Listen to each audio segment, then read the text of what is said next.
As you can see, I'm surrounded by green. Well, I'm not surrounded by green, but we are sponsored by the good people at Wash and Go today. The lovely people at Wash and Go. What I'm on about, good people. And people often say to me, Mark, is it not hard being a Wash and Go ambassador? And I always have to reply to them like this. Being a rocket engineer is hard. Just ask Elon Musk. Being Manchester United manager is hard. Just ask the 4 managers that have taken over since Sir Alex Ferguson. Being an NHS worker, that's hard. Heroes. That is really hard. But being a shampoo ambassador is as easy as taking a bath. It really is. So next time you're having a really hard day, just run a bath, light some candles, put on some relaxing music and lather up with Wash and Go. Classic Wash and Go.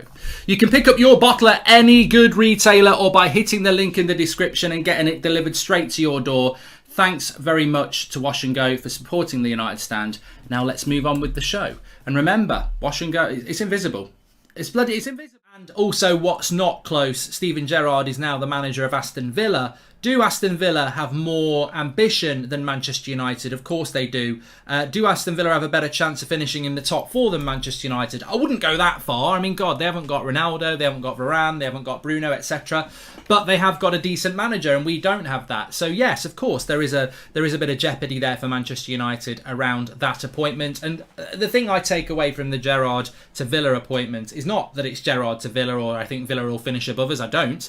But what I do look at is you can sack a manager that's not good enough and replace them with another manager from another club very quickly. And it's exposed Manchester United. United don't want this sort of thing to happen. They don't want Spurs sacking managers and getting Conte. They don't want Villa sacking a manager and taking a manager from another club. Because, we already know the board is incompetent, but it just exposes how incompetent that they are. And the interesting thing is there's another story about Brendan Rodgers come out last night. And granted, it's not particularly from a great source. It's from the Daily Star and the Mirror have mentioned it. So it's not great at all, but it's an interesting story. And I do think that United fans are going, I don't want Rodgers. Look, I get that. We'll talk about that in a minute. I get that. But do you want Brendan Rodgers or do you want Ole Gunnar Solskjaer?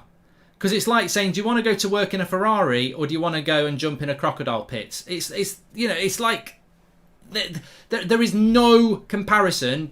Absolutely nobody. Well, I'd love to sit down and have a pint with them and them explain why. Sticking with Ollie over getting Brendan Rodgers just makes no sense. And it feels to me that that's the choice, really. That is the choice. Of course, Zidane's always been the man I wanted. I wanted Zidane. I wanted Zidane. Obviously, we can't do that deal. I would love Zidane at Manchester United. He's managed Ronaldo. He's managed Varane. He wanted Pogba. He wanted Van der Beek. He would be perfect. He's free. He's available.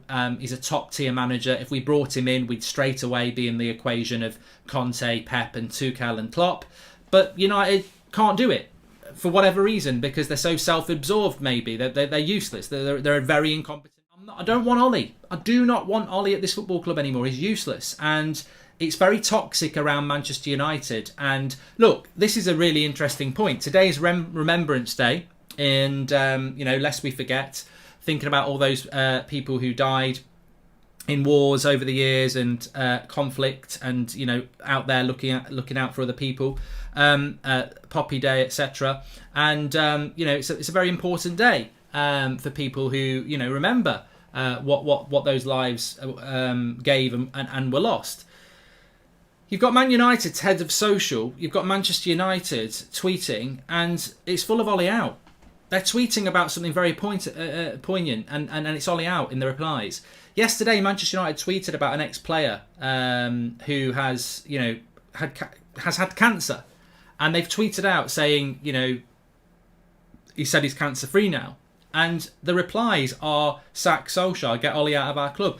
And whilst that is unpalatable, really, that that they're actually putting out good messages about things, but it shows you the weight of toxicity that club has generated. Now, I'm sure they're sat there going, what sort of person replies to those tweets with Ollie out? I tell you what sort of person replies to those tweets like that. They're sending you a message. They think you are useless. They think you are destroying the football club. So you can keep putting messages out about Marcus Rashford getting his medal and somebody recovering from cancer and Remembrance Day, which are all very, very important messages. But you can't complain about your replies being full of sack Solskjaer, get Ollie out of our club, you're ruining our club. Now, I don't necessarily agree with those messages. I don't. But I think you can't. And it's not abuse.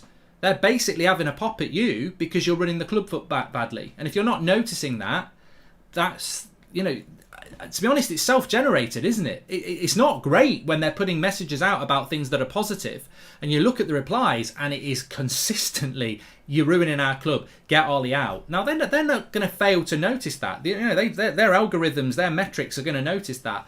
But you're creating it yourselves. You can't sit there and go, oh, it's horrible. We're trying to put good messages out and we're getting all this, all these replies.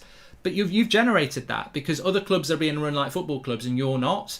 And, people are obviously not letting them off the hook. Give Rodgers a contract till the end of the season and see what he can do if he's the right man. Well, you can't do that, Maya, I must admit. Why would he leave Leicester on a massive contract to come to United on a short-term contract? I'd take anyone at the minute, says Mark Dobby, simply because it takes away the sentimentality aspect. If they're not good enough, it'll be easier to sack them, says Mark. And don't get the whole British manager preference from the board. This is where there's so many xenophobic top reds out there. Zidane for me all day, says Julian. Well, it's not xenophobic top reds. I think most Manchester United fans would take Zidane. It's the board that won't go for a foreign coach. And I don't necessarily think it's the foreign coach angle. I think they don't want people they can't control. Therefore, if you go for British people, I suppose, I don't know. Maybe there is a little bit of that in it. But Zidane, Rangnick, Conte, they don't want them apparently. NMCC says, morning Mark. Sadly, we've once again become compromise FC. We only want Rodgers if it's over Ollie. Rodgers has only been successful under competent boards with proper structure. And have you got any more info on Saturday's peaceful demo? Great show, Mark, says Cavani. I've got nothing. And this is nothing to do with me. So if it's happening, we'll obviously let people know it's happening. But as I said, I think if they'd sack Solskjaer, that wouldn't happen. So, any inside news, Mark, says Rahul? It's really difficult. I was speaking to somebody this morning and we both sort of agreed that it's very difficult to know anything at the moment. There's under rumours about Zidane.